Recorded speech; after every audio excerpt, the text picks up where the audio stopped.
Os Illuminati e a Bíblia. Este filme tem como objetivo apresentar o cenário mundial para o aparecimento do Anticristo.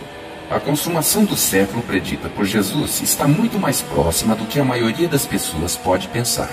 O diabo vem preparando há séculos o cenário ideal, as condições necessárias que levarão o mundo ao caos. E assim como está predito nas profecias, nação se levantará contra nação e reino contra reino. Então o diabo apresentará ao mundo o Anticristo como a solução de todos os problemas, e quase todos esperarão dele a paz e a prosperidade. Porém, o Apocalipse mostra este homem montado em um cavalo branco. Ele tem um arco e uma coroa, ele virá vencendo e para vencer. Mas o profeta Daniel nos diz que esse homem é um homem vil, que tomará o reino e o poder através de guerras. Mas para nós que cremos e entendemos as predições das Escrituras, esse homem será o terrível Anticristo. Esse homem vil é chamado na Bíblia de o iníquo, o filho da perdição. Ele se levantará contra tudo o que se chama Deus e contra todo objeto de culto, e se assentará no santuário de Deus como se fosse o próprio Deus.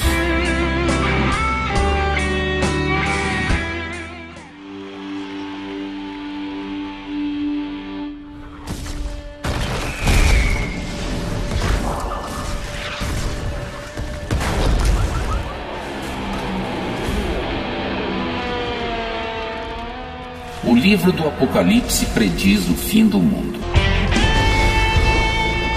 O mundo já foi destruído uma vez pelo dilúvio, mas desta vez será destruído por uma catástrofe de enormes proporções. De acordo com o Apocalipse, essa catástrofe final será uma combinação de várias calamidades. As forças da natureza serão abaladas e, como diz Isaías, a terra cambaleará feito bêbada.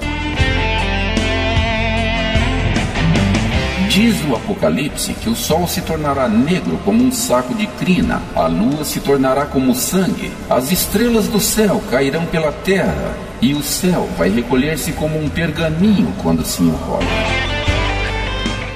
Então todos os montes e ilhas serão movidos dos seus lugares. Haverá terremotos, inundações, fogo, cinza e enxofre.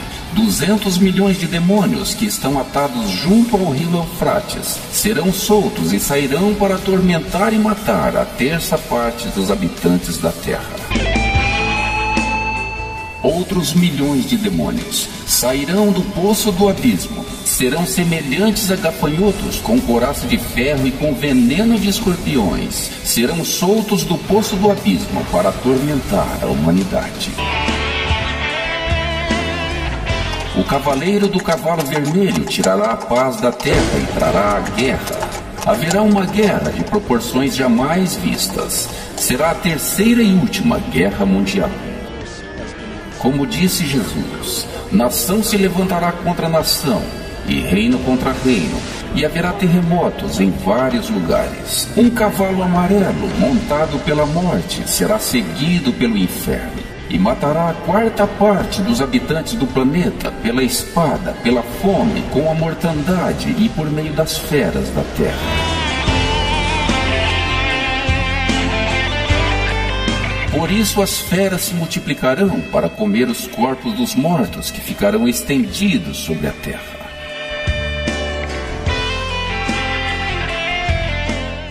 O cavaleiro do cavalo preto vem com a balança na mão para administrar a pouca comida que resta, para impedir os saques, para dar a ração somente aos que merecem. Os demais devem morrer de fome. A fumaça do poço do abismo e a estrela que cairá do céu, chamada Absinto, vão envenenar o ar, a água e o solo. Haverá guerra, fome e tormento, como nunca houve antes. A humanidade será morta aos bilhões. Aparecerá no cenário mundial o comandante supremo, o Anticristo, que decretará a extinção das religiões. Os cristãos serão perseguidos e serão caçados como animais selvagens para serem mortos aos milhares. Os cristãos serão fugitivos e terão que fugir para os montes, terão que se esconder em cavernas. Acabou o tempo da graça. Agora é tempo dos juízos de Deus. A salvação só será obtida pela morte.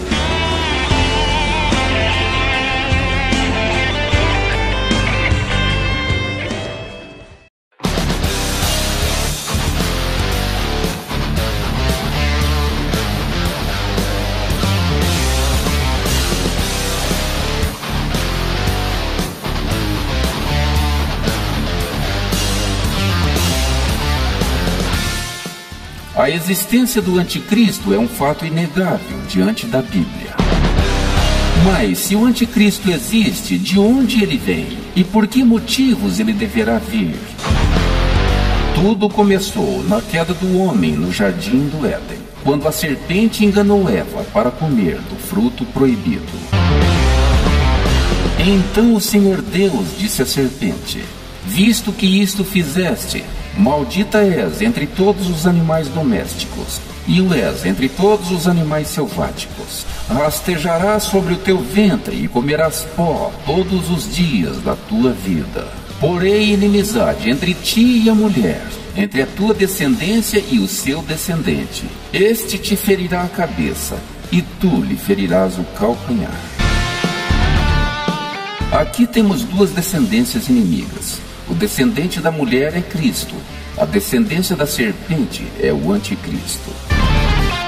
A descendência da serpente começou com Caim, passou por Canaã, o neto maldito de Ló, continuou com Nimrod, o primeiro homem poderoso na terra, opositor a Deus, que construiu a Torre de Babel.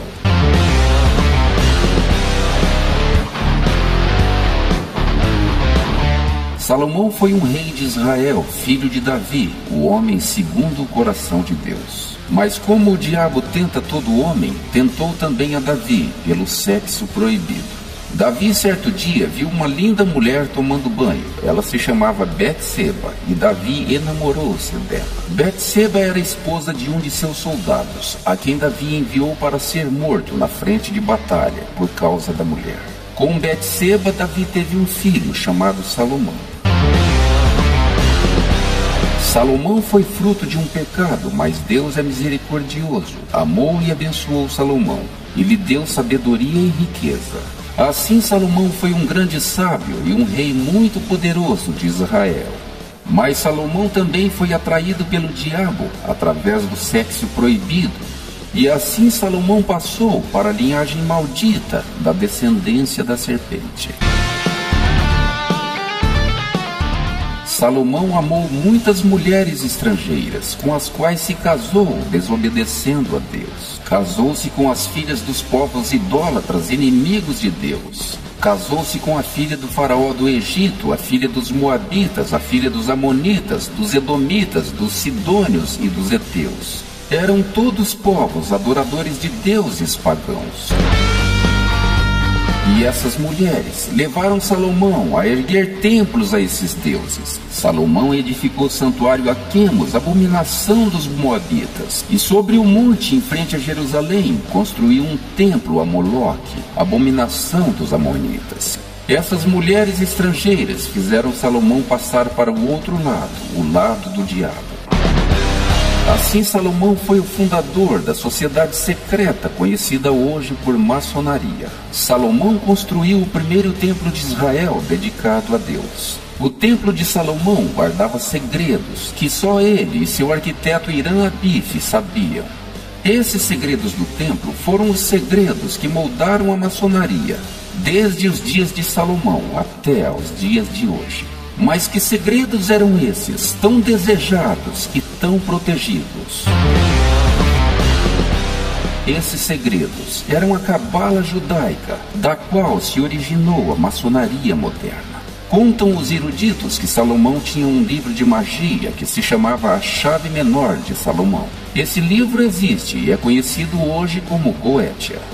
O livro contém as orações e as conjurações que Salomão usava para invocar 72 demônios para que esses demônios o servissem.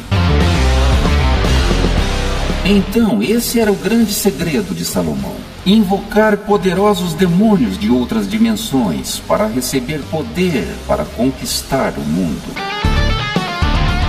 Após a morte de Salomão, os sacerdotes de Israel continuaram a manter os segredos da cabala, a maçonaria secreta no templo. E Deus ficou muito magoado com o povo de Israel. Por isso, Deus mostrou ao profeta Ezequiel, numa visão, a maçonaria secreta. Mostrou a Ezequiel 70 anciãos de Israel em câmaras ocultas no templo, diante das imagens dos deuses estrangeiros pintadas na parede do templo, aos quais esses homens adoravam e ofereciam incenso. Depois, Deus levou Ezequiel até a entrada da porta da casa do Senhor, que está do lado do norte, e eis que estavam ali mulheres assentadas, chorando a Tamuz. Quem era Tamuz? Tamuz era deus dos Sumérios, uma tribo primitiva semita, e mais tarde Tamuz se tornou Osíris, deus dos egípcios.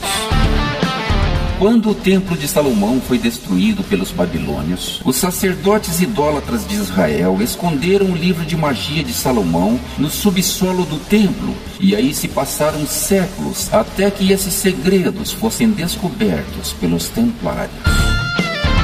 Os templários foram para Jerusalém com as cruzadas em cerca do ano 1000 da nossa era. Eles escavaram o subsolo do templo e descobriram os segredos da maçonaria. Os segredos da maçonaria de Salomão foram mantidos pelos templários até 1314. Neste ano, o seu grão-mestre Jacques de Molay foi queimado vivo numa fogueira pela Inquisição Católica, acusado de estar adorando a cabeça de bode Bafomete, estar praticando homossexualismo e cuspindo na cruz de Cristo. Depois disso, a maçonaria permaneceu na clandestinidade de 1314 até 1717, quando a Inquisição Católica já tinha perdido o seu poder de morte. Foi então que a maçonaria pôde tornar-se pública com a fundação oficial em 1717 da Grande Loja Maçônica da Inglaterra.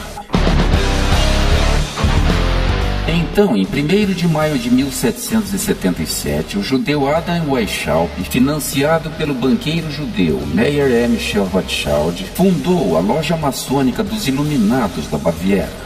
Era uma loja maçônica secreta dentro de outra loja secreta. Foi na Baviera que esses maçons da elite estabeleceram 25 metas para dominarem o mundo.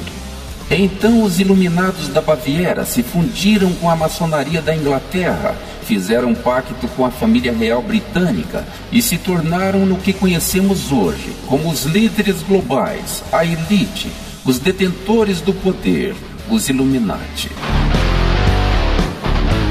Os Illuminati, portanto, são a descendência da serpente, através da qual virá o anticristo. Os Illuminati são opositores de Deus, são filhos do diabo, Lúcifer, a quem eles adoram como anjo de luz. Por isso os Illuminati se chamam iluminados, pois receberam a luz de Lúcifer.